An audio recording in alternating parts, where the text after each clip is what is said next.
Muy buenos días. Les traigo la mejor noticia del mundo. Una noticia que, bueno, que todos conocemos, pero el día a día, la urgencia, nos ciega y no nos permite pararnos en ella. Un fotograma... ¡Ey! ¿Qué ha pasado? Ahí. Un fotograma de la mítica película Despertares. Esa no es la noticia. En ese fotograma estamos viendo al doctor Sawyer escuchando pacientemente, valga la redundancia, a su paciente Leonard Lowe, encarnado, como sabéis, por Robert De Niro. Le está diciendo que tenemos que contárselo a todos, con un periódico en la mano. Lo mejor es que lo escuchemos. Pues parece que es que no sale. Y esta mañana ha salido, ¿verdad? Esta mañana nos ha salido. ¿Lo pasamos? Señor Peláez. ¿Qué pone? Malas noticias. Todas malas. La gente se ha olvidado de lo que es la vida. Ha olvidado el milagro de estar vivo. Necesitan que se lo digan. Necesitan que alguien les recuerde lo que tienen y lo que pueden perder. Necesitan que les hablen de la alegría de vivir, del don de la vida, de la libertad de vivir, de la maravilla de la vida. Iré a Santiago, oh cintura caliente y gota de madera. Son dos versos del poema Son de Cuba, de Negros en Cuba, de Lorca. Esa gota de madera me recuerda a las noticias, precisamente. Me recuerda a la propia ciencia. Si no somos capaces de ordenar los datos, no seremos tampoco capaces de encontrar patrones. A Leonard le bastó estar 2 días despierto, después de 30 años, para encontrar el patrón recurrente de la mala noticia como dinámica habitual en los periódicos, como ya sabéis. Pero el poeta alude a la gota de madera... hace referencia con la gota de madera a ese instrumento de ahí, las claves. Realmente no son las claves las que reciben el nombre correcto, pues la clave hace referencia al patrón rítmico, en este caso al patrón rítmico del son cubano, que no os lo voy a tocar, porque yo parecería Alaska y los Pegamoides, en vez de un percusionista cubano. El caso es que cuando hablamos de patrones, a mí me vienen a la cabeza estos patrones, que yo creo que algunos de los que estáis aquí por la edad los recordaréis. Son los patrones de revistas de costura, ¿verdad? El burda, ¿quién recuerda el burda? Mucha gente recordará el burda.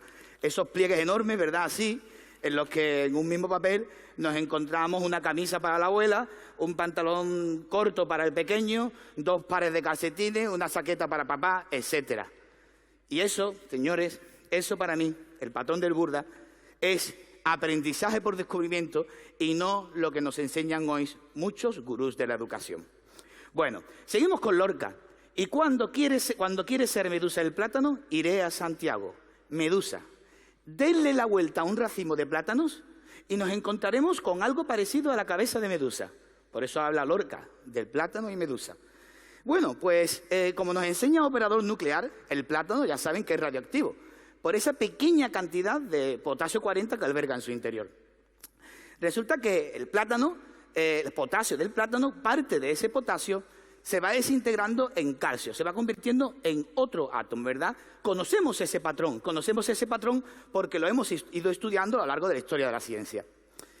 Pues resulta que ese calcio es el mismo calcio que encontramos en las piedras, ¿no? En los cálculos de los riñones, por ejemplo. Bueno, pues lo que le ocurre al potasio, es que sufre una desintegración beta negativa, en la que un núcleo de ese elemento escupe hacia el exterior un electrón. En ese proceso lo que está pasando es que a un neutrón le da un siroco y se convierte en un protón.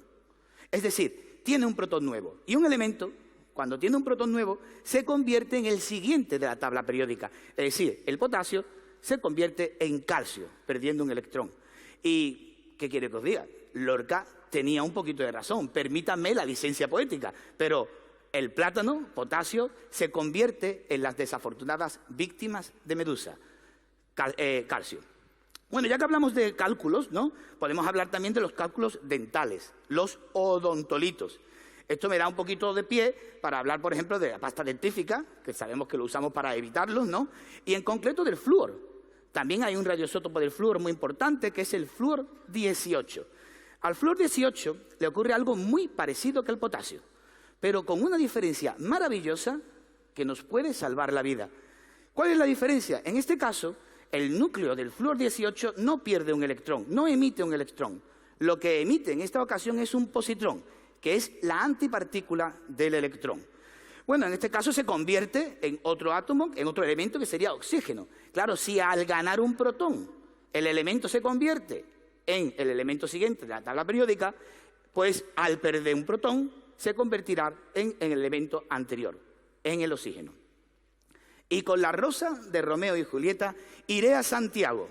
Hay amores que matan, hay amores que queman y matan, como el amor explosivo entre el electrón y el positrón. Cuando se encuentran, desaparecen y se convierten en dos fotones que sabemos medir y, patrones de la naturaleza, portan una energía de 511 kiloelectronvoltios. Eso que tenéis ahí a la derecha es una molécula de glucosa. A esa molécula de glucosa se le ha quitado un OH y ha sido sustituido ese radical por un átomo radioactivo de flúor 18. Y con eso tenemos un radiofármaco, el radiofármaco llamado fluorodesoxiglucosa, FDG para los amigos. El caso es que, ¿qué ocurre con esa molécula? ¿Para qué nos sirve esa molécula? Le preguntamos a Lorca, que nos va a responder de nuevo con el mismo poema. El mar ahogado en la arena, iré a Santiago. Ahogada, atrapada, preso de la fosforilación. Así queda la molécula de glucosa tuneada con flúor 18 cuando entra en el metabolismo celular. ¿Preparada para qué? Para emitir ese positrón, lista para aparearse con el primer electrón que vea.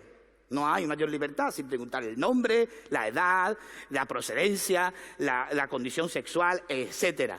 Una especie de orgasmo de partículas en la que se producirán dos fotones, como hemos dicho, con una energía concreta, 511 kiloelectronvoltios cada uno. Cuando llegue la luna llena, iré a Santiago de Cuba. Hemos aprendido a observar patrones, interpretarlos y usarlos para nuestro beneficio. Desde que aprendimos a medir, a distinguir el día de la noche y a medir los ciclos lunares, hoy hemos extendido todos esos patrones al funcionamiento mismo del mundo atómico.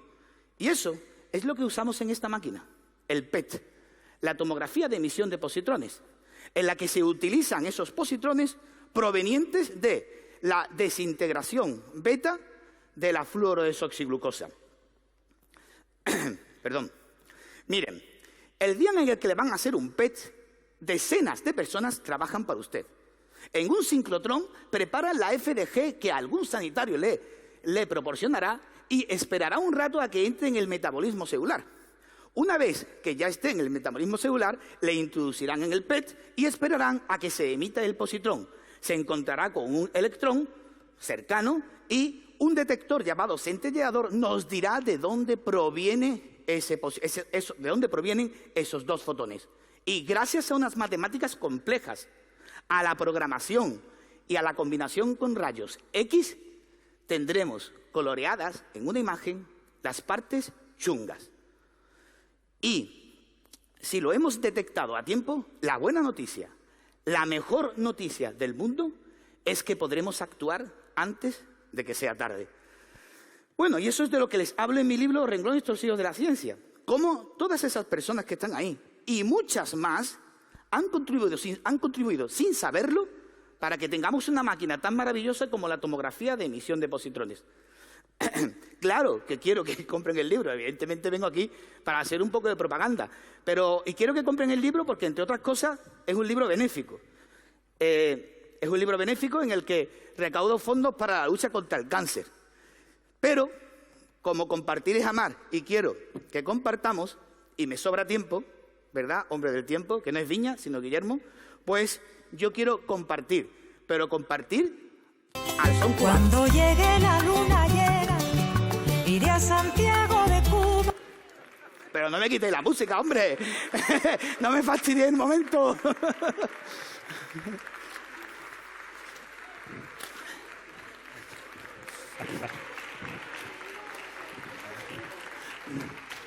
Ah, eso no llega, no pasa nada.